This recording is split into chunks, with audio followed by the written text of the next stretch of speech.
اللہ تعالیٰ نے انسان کو بہت ساری نعمتیں دی ہیں، ہمیں رزق دیا ہے، ہمیں ایک جسم دیا ہے، اللہ تعالیٰ نے جو تحفے انسان کو دیے ہیں، پھر اس کے اوپر تمام اوپر اس کو ایک خاص شرف کہ اس میں وَنَفَخْتُ فِيهِ مِن رُوحِي، اس میں روح کا تحفہ بھی ڈالا، پھر اس پر وحی بھی نازل کی۔ یہ تمام اعزازات، ان تمام جس کو ہم رزق کہتے ہیں نا، کھانے پینا، آپ کی جاب، آپ کا گھر، آپ کی گاڑی، آپ کی فیملی، یہ تمام آپ کے رزق ہیں، اللہ تعالیٰ کی طرف سے دیے ہوئے تحفے ہیں۔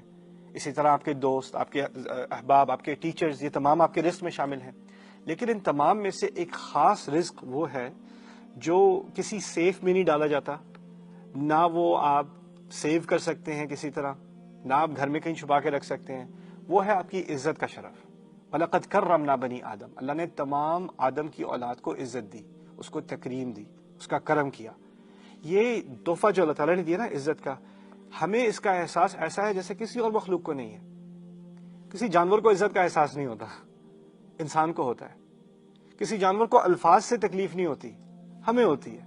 کسی کے دیکھنے سے تکلیف نہیں ہوتی، ہمیں ہوتی ہے۔ اللہ تعالیٰ نے یہ خاص اعزاز جو ہمیں دیا، اور پھر یہ کہا کہ اس نے دی ہے عزت، اس نے دی ہے، یعنی جو چیز وہ دیتا ہے وہی لے سکتا ہے، کوئی اور نہیں لے سکتا۔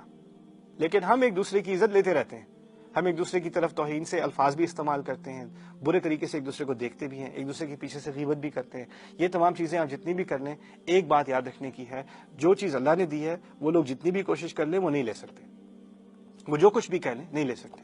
اس کی اعلیٰ ترین مثال میں آپ کے سامنے رکھ دوں، قرآن میں جو سب سے عزت دار لوگوں کا ذکر ہے، جن کا مقام سب سے اعلیٰ عزت کے اعتبار سے، احترام کے اعتبار سے، وہ انبیاء ہیں اللہ کے رسولوں کی۔ جتنی ہم عزت ان کی کرتے ہیں کسی کی بھی نہیں کرتے۔ آپ کو معلوم ہے ان کا نام لیتے کے ساتھ ہی ہم علیہ السلام، ہمارے اپنے نبی کا نام لیتے ہی صلی اللہ علیہ وسلم، اتنا وقار، اتنا مقام۔ وَرَفَعْنَا لَكَ ذِكْرَكَ، ان کے بارے میں تو اللہ نے خود کہہ دیا آپ کا مقام ہم نے اونچا کر دیا، اللہ تعالیٰ نے خود اونچا کیا۔ آپ اندازہ کیجئے کتنی عزت کی ہے۔ ان اللہ وملائکتہ یصلون علی النبی یا ایھا الذین آمنوا صلوا علیہ وسلموا تسلیما، اللہ اور اس کے تمام فرشتے نبی پر صلوات بھیجتے ہیں۔ اے ایمان والو تم بھی سلام بھیجو، تم بھی صلوات بھیجو۔ یعنی یہ صرف ہمارے کرنے کی عبادت نہیں، اللہ تعالیٰ کی اپنی سنت ہے، رسول صلی اللہ علیہ وسلم کو اس طرح کا وقار دینا، ان کو یہ عزت دینا۔ تو پھر اگر یہ بات ہے، اور اسی طرح مجھے یاد آتی ہے آیت سورۃ الفتح میں ہے لِتُعَزِّرُوهُ وَتُوَقِّرُوهُ وَتُسَبِّحُوهُ، رسول صلی اللہ علیہ وسلم کے بارے میں کہا گیا ہے کہ ان کو بھیجا گیا ہے اِنَّا أَرْسَلْنَاكَ دَاعِيًا إِلَى اللَّهِ وَسِرَاجًا مُنِيرًا، آپ کو داعی بنا کر بھیجا گیا، ایک سورج، ایک روشن سورج بنا کر بھیجا گیا ہے تاکہ تم سب یعنی تم مسلمان ان پر ایمان لاؤ، پھر لِتُعَزِّرُوهُ، پھر ان کی عزت کرو۔ عزرا کے معنی ہوتے ہیں ایسی عزت کرنا کہ جب کبھی ہوتا ہے کہ استاد داخل ہو تو اسٹوڈنٹ بھاگے بھاگے اس کا بیگ پکڑ لیتے ہیں، یا کوئی بڑا آ رہا ہو آپ کے ایئرپورٹ پہ آیا ہو، فوراً آپ جا کے سوٹ کیس لے لیتے ہیں، ان کو نہیں اٹھانے دینا، ٹھیک ہے؟ وہ دروازے پہ آتے ہیں گاڑی کے تو آپ کھول دیتے ہیں دروازہ، یعنی عزت میں خدمت کرنا، یہ تعزرو ہے۔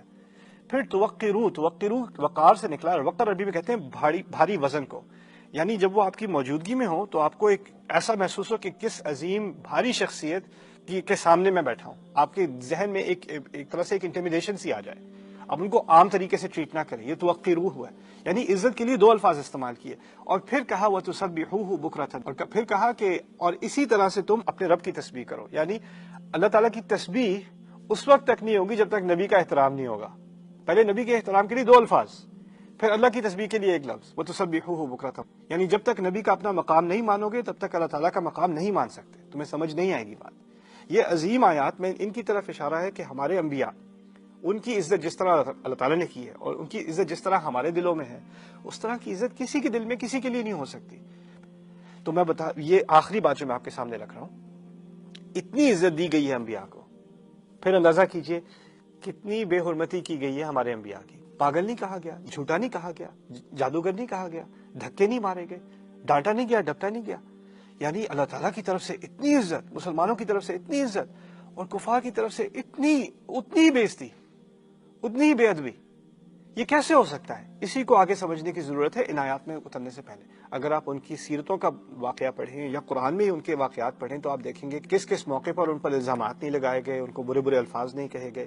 آپ یہ سوچیں کہ آپ کسی بھی عزت دار انسان جو برے ماحول میں نہیں ہوتا، جس کو برے الفاظ سننے کی عادت نہیں ہوتی، اگر وہ کسی دن آفس جاتا ہے اور آفس میں کوئی اس کا مینیجر اس کو گالیاں دے دیتا ہے سب کے سامنے، اس کو برا بھلا کہہ دیتا ہے، اس کی فیملی کو برا بھلا کہہ دیتا ہے، اس پر الزامات لگاتا ہے، اس کو کیسی ٹھیس آئے گی؟ وہ بالکل پیرالائز سا ہو جائے گا انسان۔ ایک تو ہوتے ہیں نا لوگ جو ایسے ہی ماحول میں ہوتے ہیں جہاں ساری گالیاں دے رہے ہوتے ہیں ہر وقت، اس کو تو کوئی فرق نہیں پڑنا، اس کے لیے تو بس یہ بلکہ اس کے لیے تو انٹرٹینمنٹ ہے.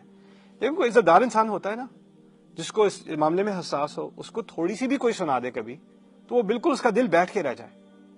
ہمارے نبی علیہ الصلوۃ والسلام بچپن سے لے کر جب تک رسالت ہوئی ہے تب تک کسی برے ماحول میں اللہ تعالیٰ نے ان کو جانے نہیں دیا. برے الفاظ سے دور رکھا, برے ماحول سے دور رکھا. اور اب جب نبی بن گئے ہیں تو روزانہ ان کو ایسی ایسی گالیاں سننے کو ملتی ہیں, ایسے ایسے الفاظ, اتنی بے ادبی سے, بدتمیزی سے لوگ ان کے ساتھ برتاؤ کرتے ہیں جیسا کبھی انہوں نے ایکسپیرینس کیا ہی نہیں تھا.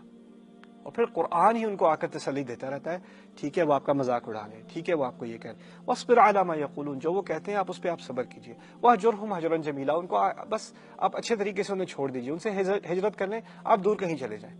ہمارے ذہن میں عزت کی ڈیفینیشن کیا ہے؟ جب لوگ دیتے ہیں تب عزت ہے, جب لوگ نہیں دیتے تو عزت نہیں ہے. اللہ تعالیٰ ہمیں کیا ڈیفینیشن سکھا رہے ہیں؟ وہ خود دیتا ہے. تُعِزُّ مَن تَشَاءُ وَتُذِلُّ مَن تَشَاءُ, تو ہی عزت دیتا ہے جسے چاہے, تو ہی لے لیتا ہے جس سے چاہے, کوئی اور دے نہ دے.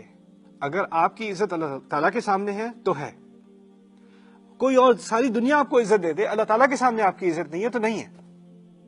فرعون مان لیں, دنیا کا سب سے عزت دار انسان, اتنا بڑا بادشاہ, اور پھر ایسے انسان کو جب اللہ تعالیٰ نے عزت نہیں دی تو کیا فائدہ؟ میں یہ کہنا چاہ رہا ہوں کہ قرآن میں سب سے باعزت عورتوں میں مریم سلام علیہ کا شمار ہوتا ہے, لیکن دنیا میں جتنی توہین ان کی گئی تھی شاید ہی کسی عورت کی گئی ہو. ان سب باتوں کو سمجھنے کے بعد کہ اصل رزق اللہ تعالیٰ نے جو ہمیں دیا ہے اس میں سے سب سے بنیادی رزق عزت کا ہے, اور وہی دیتا ہے اور وہی لے سکتا ہے.